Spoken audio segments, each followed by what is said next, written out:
What is infidelity trauma?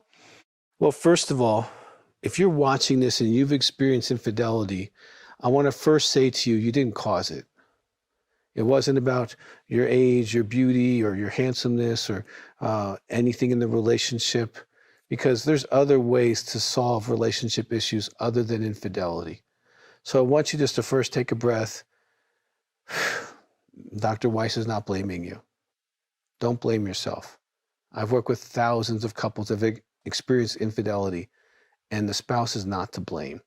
There's other issues, character issues, sexual addiction, other things that could be going on, but it's not you that caused that.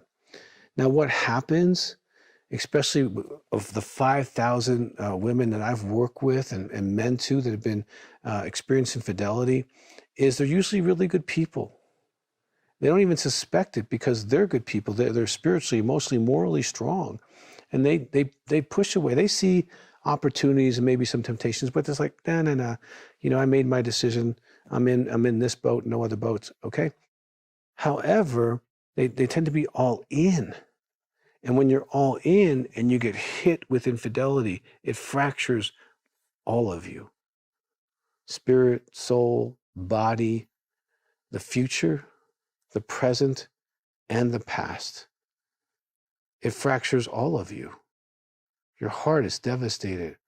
When you find out, sometimes you convulse and cry and scream like a wild animal. You can get depressed for weeks and months, have no appetite, or gain 40 pounds. Infidelity trauma is real.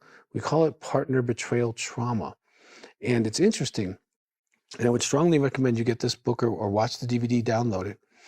Because we covered 140 women. And if you're a man, you've been traumatized too, and the information would apply, maybe not exactly, but very much so. 140 women did a survey of pre and post trauma. Now, there were 3 groups in this study: those who experienced intimacy anorexia, where the spouse withholds intimacy, oftentimes withholds sex or connected sex. They're too busy for you, they blame you, they withhold love, they withhold spiritually, they don't share their feelings, they're angry or critical. That's a whole nother topic, and I would definitely Google intimacy anorexia, go to intimacyanorexia.com, lots of information. Those who've experienced infidelity and those who experience sexual addiction. And what's interesting in this trauma study, we had several scales that they went through, and they did pre and post the trauma. All 3 were within 1% of each other.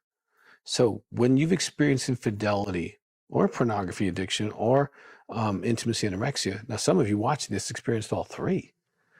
And so your trauma is massive. Trauma is an overwhelming experience in which you can't process all at one time. You have to take it piece by piece by piece. All right. And oftentimes you're not going to be able to do it by yourself.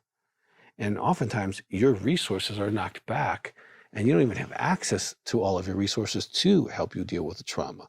That's one of the things being sucker punched by infidelity is you almost have no oxygen in some areas of your life, and you don't know what to do, what to think. Okay. Because you're simultaneously, you're trying to process the past. Where was he? What was he doing? What was she doing? How did they do this? Did they really love me? Do they want to be married to me? And especially if it's multiple people over multiple years, right? And you're trying to put birthday parties and pregnancies and children and holidays all together while you're still serving in the day that you're in with your family, friends, responsibilities, work, volunteering, whatever you got going on. And you're trying to simultaneously process the future on, do I stay? Why do I stay? Why am I staying? What are the real reasons? Am I being honest with myself? Okay.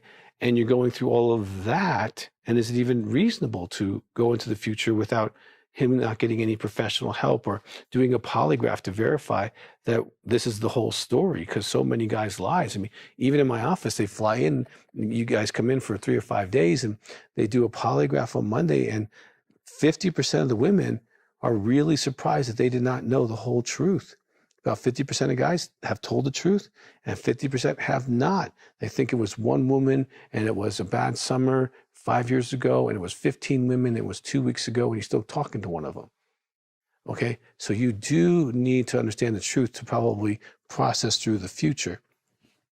But for yourself, infidelity trauma is going to be very much like post-traumatic stress disorder. If you look up post-traumatic stress disorder, or if you get the book, I cover each one of those characteristics. And instead of, where it says that PTSD is like if you've seen or witnessed a threat to your life. Well, it's not a threat to your life. It's a threat to your marriage, in the marriage life. And when you change that just a little bit, all of the symptoms apply. In our research, most of the symptoms of PTSD, flashbacks, nightmares, loss of energy, loss of appetite, and et cetera, are in the high 80s to mid 90s% of women experience most of those symptoms. When it comes to depression, the statistics on the depression are radically higher. When it comes to those who also could be struggling with intimacy and anorexia, their symptoms get much worse, okay? Because they definitely don't want to trust now.